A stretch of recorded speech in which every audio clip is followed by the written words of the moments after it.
but watching the fight that you just lost, do you feel it was stopped too early? Yeah, I do. I do think it was stopped too early. I was surprised when they stopped the fight.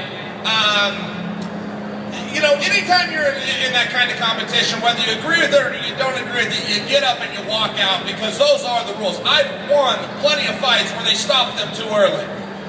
So it goes both ways. But yes, it was stopped too early. You got to understand, I stayed to fight.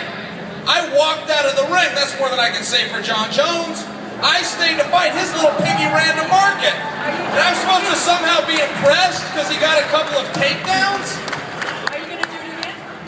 I sure like to do it again. I got my hands full with a true legend named Shogun in about a month. On FS1, I'm sure you've heard of him. All right. Thank you. Yes, sir. Just to follow up on that, in the Jones fight, there was probably some speculation that maybe you would retire after that fight.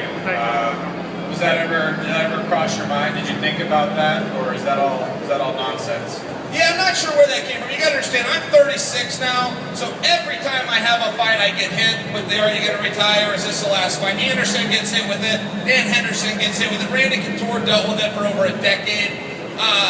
And I think it's fun. You know, one of my goals is to reach where those guys are, to be competing at a high level later in life. So I don't mind it. I was never gonna retire. I've still got a fight left on my contract. I will always honor my contract. Stylistically with Shogun, you should have the advantage. You know, you're wrestling over his striking.